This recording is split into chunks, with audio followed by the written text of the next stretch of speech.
Right, so this looks like a really nice question.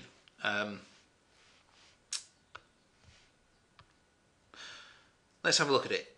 We've got a rectangle here, and we know the dimension of the rectangle is 10 by 8, and then we've got 4 triangles here, and we've got this sort of quadrilateral in the middle, and we're trying to find the area of that quadrilateral there. And we've got to prove this, that the area is given by this formula. Now, see, we've got x here, we've got x, yeah, so, okay. So, one way of doing this, there's probably others, is to work out the area of the rectangle, which is dead easy, and then subtract the areas of the triangles, because they are, yeah. So we know that the area of the rectangle will be 10 times 8, which is 80, and then we just take away the area of the 4 triangles. Now, the only problem is if we look at this triangle here, for instance, we don't know this dimension here, which we're going to need. But we do know that all the way down here is 8, and we know that this is x, so that must mean that this is 8 minus x. So we're going to say that this is 8 minus x. And in the same way, if we look at this one will be exactly the same, 8 minus x. And then this one here will be, well, this is 10, and again this is x, so this will be 10 minus x. And this will also be 10 minus x. So, area of a triangle is base times height divided by 2, but because I've got 2 identical triangles here, if we're looking at the smaller ones here, we've got 2 of them, so I'm not going to divide by 2, I'm just going to do base times height.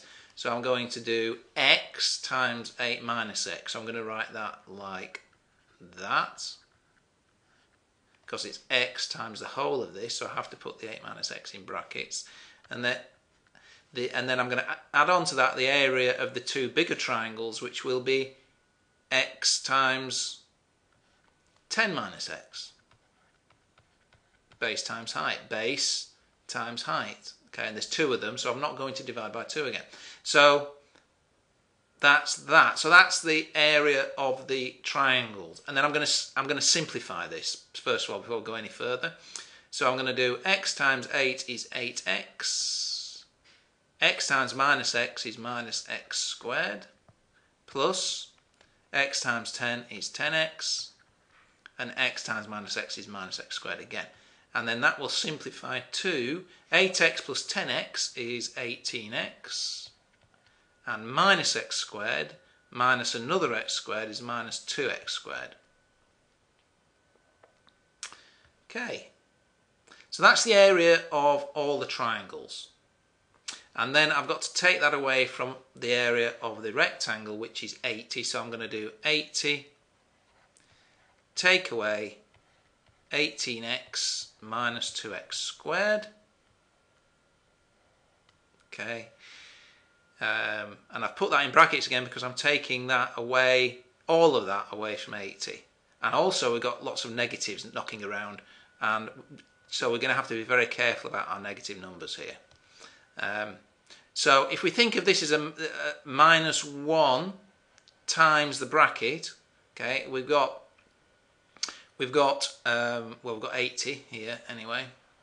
80 minus 1 times 18x is minus 18x, and minus 1 times minus 2x squared, we've got a minus times a minus, so it will be a plus 2x squared. Okay, and then all I'm going to do is rearrange this. So we then got area A equals 2x squared. First, put that first, then this one second, minus 18x, and then that one last, plus 80. And I've proved it. Okay, great. Now, the second half of this question, let's just go and have a look at it. Right. So, yeah. So for those of you who've done differentiation, you shouldn't find this a problem.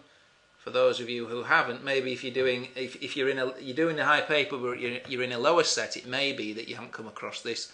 Don't worry about it. You may get to go through it before the end of the year, but it's sort of a star category, so don't worry about it. So we've got here, I'm going to write this out again, a equals 2x squared minus 18x plus 80. Right. So if I differentiate this, you get 2 times 2, which is 4x, because I'm going to take this power down to 1, so it just becomes 4x. And then if you think of this as a power 1, x to the power 1, then you got 1 times minus 18 is minus 18, and then this will go down to 0, x to the power of 0, which is just 1, so it'll just be 8 minus 18, and this differentiates to 0 because it's just a constant term, it's just a number, so we end up with 4x minus 18, don't we? So this says find the value of x for which a is a minimum. Okay, well, that means maximums and minimums occur when the gradient is 0, and the gradient is always the differential, first differential.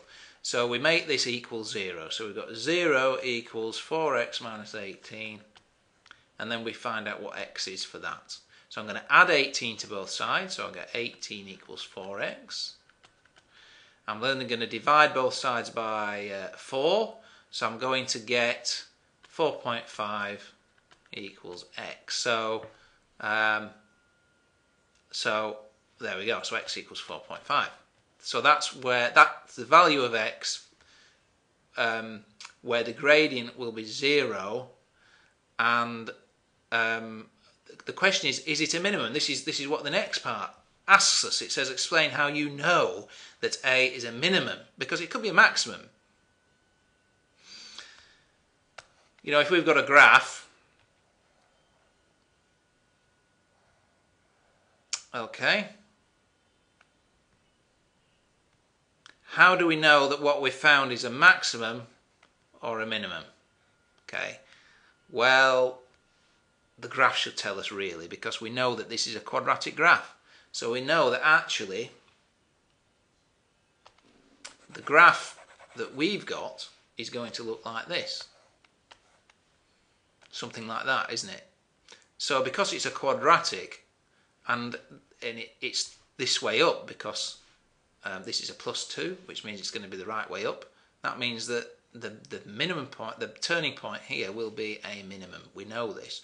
But there's another way of showing it, and that is to find the second differential. So if we find the second differential, so we're going to differentiate this again, we'll just end up with 4. Okay, now because this is a +4, then that means that the turning point that we've found here must be a minimum. So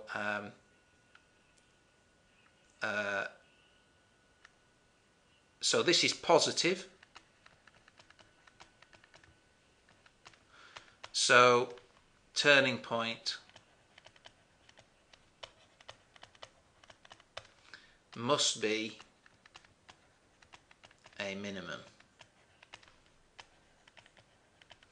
Now, as I say, for any of you who haven't done differentiating yet, that will just be all gobbledygook, so don't worry about it. Okay, on to the next video.